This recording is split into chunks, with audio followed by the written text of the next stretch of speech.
இயேசு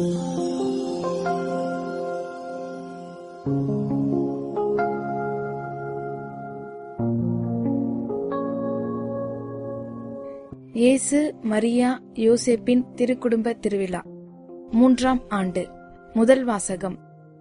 சாமுவேல் முதல் நூலிலிருந்து வாசகம்.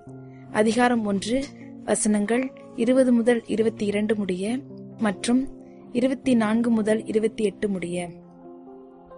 உரிய காலத்தில் அன்னா கருவுற்று ஒரு மகனை பெற்றெடுத்தார். நான் அவனை ஆண்டவரிடமிருந்து கேட்டேன் என்று சொல்லி அவர் அவனுக்கு சாமுவேல் என்று பெயரிட்டார். எல்கானாவும் அவர் வீட்டார் அனைவரும் ஆண்டவருக்கு தங்கள் ஆண்டு பலியையும் பொருத்தனையையும் செலுத்தச் சென்றார்கள். ஆனால் அன்னா செல்லவில்லை. அவர் தம் கணவரிடம், பையன் பால்குடி மறந்ததும் அவனை எடுத்துச் செல்வேன், அவன் ஆண்டவர் திருமுன் சென்று என்றும் அங்கே தங்கியிருப்பான் என்று சொன்னார். அவன் பால்குடி மறந்ததும் அன்னா அவனை தூக்கிக் கொண்டு 3 காளை 20 படி அளவுள்ள ஒரு மரக்கால் மாவு, ஒரு தோல்பை திராட்சை ரசம் ஆகியவற்றுடன் சீலோவிலிருந்து ஆண்டவரின் இல்லத்திற்கு வந்தார். அவன் இன்னும் சிறு பையனாகவே இருந்தான். அவர்கள் காளையை பலியிட்ட பின் பையனை ஏலியிடம் கொண்டு வந்தார்கள்.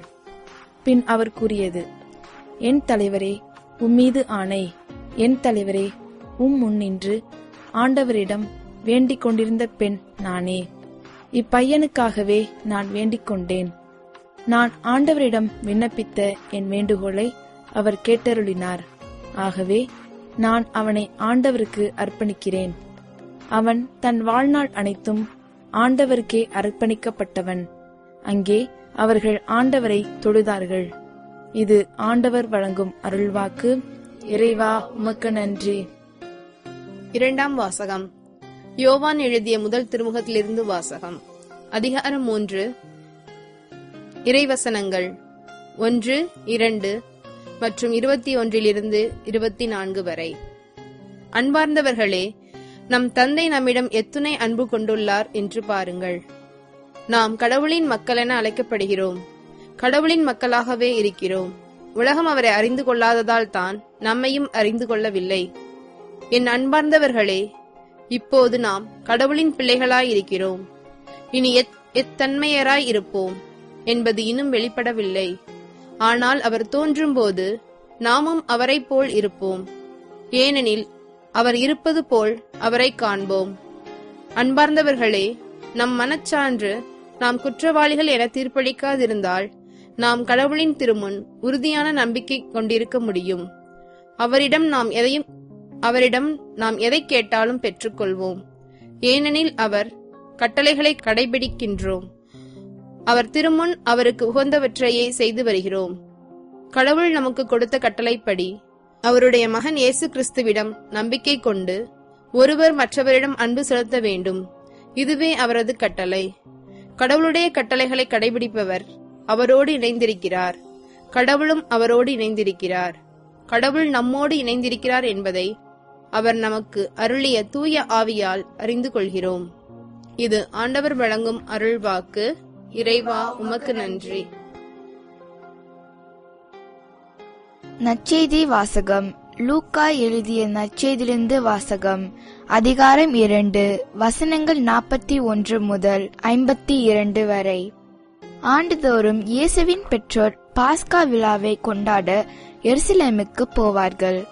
இயேசுவுக்கு 12 வயது ஆனபோது வழக்கப்படி விழாவை கொண்டாட எருசலேம் சென்றனர். விழா நாள்கள் முடிந்து அவர்கள் திரும்பிய போது சிறுவன் இயேசு எருசலேமில் தங்கிவிட்டார். இது அவருடைய பெற்றோருக்கு தெரியாது. பயணிகள் கூட்டத்தில் அவர் இருப்பார் என்று எண்ணினர். ஒரு நாள் பயணம் முடிந்த பின்பு உறவினர் இடையேயும் அறிமுகமானவர்களிடையேயும் அவரை தேடினர். அவரை காணாததால் அவரை தேடிக்கொண்டு எருசலேமுக்கு திரும்பி சென்றார்கள். 3 நாட்களுக்கு பின் அவரை கோவிலில் கண்டார்கள். அங்கே அவர் போதகர்கள் நடுவில் அமர்ந்து அவர்கள் சொல்வதை கேட்டுக்கொண்டும் அவர்களிடம் கேள்விகளை எழுப்பிக் கொண்டும் இருந்தார். அவற்றை கேட்ட அனைவரும் அவருடைய புரிந்து கொள்ளும் திறனையும் அவர் அளித்த பதில்களையும் கண்டு மலைத்து போயினர். அவருடைய பெற்றோரும் அவரை கண்டு வியப்பில் ஆழ்ந்தனர். அப்பொழுது அவருடைய தாய் அவரை நோக்கி, மகனே, ஏன் இப்படி செய்தாய்? இதோ பார், உன் தந்தையும் நானும் உன்னை மிகுந்த கவலையோடு தேடிக் கொண்டிருந்தோமே என்றார். அவர் அவர்களிடம், நீங்கள் ஏன் என்னை தேடினீர்கள்? நான் என் தந்தையின் அலுவல்களில் ஈடுபட்டிருக்க வேண்டும் என்பது உங்களுக்கு தெரியாதா என்றார். அவர் சொன்னதை அவர்கள் புரிந்து கொள்ளவில்லை. பின்பு அவர் அவர்களுடன் சென்று நாசரத்தை அடைந்து அவர்களுக்கு பணிந்து நடந்தார். அவருடைய தாய் இந்நிகழ்ச்சிகளை எல்லாம் தமது உள்ளத்தில் பதித்து வைத்திருந்தார். இயேசு ஞானத்திலும் உடல் வளர்ச்சியிலும் மிகுந்து கடவுளுக்கும் மனிதருக்கும் உகந்தவராய் வாழ்ந்து வந்தார். இது கிறிஸ்து வழங்கும் நற்செய்தி. கிறிஸ்துவே, உமக்கு புகழ்.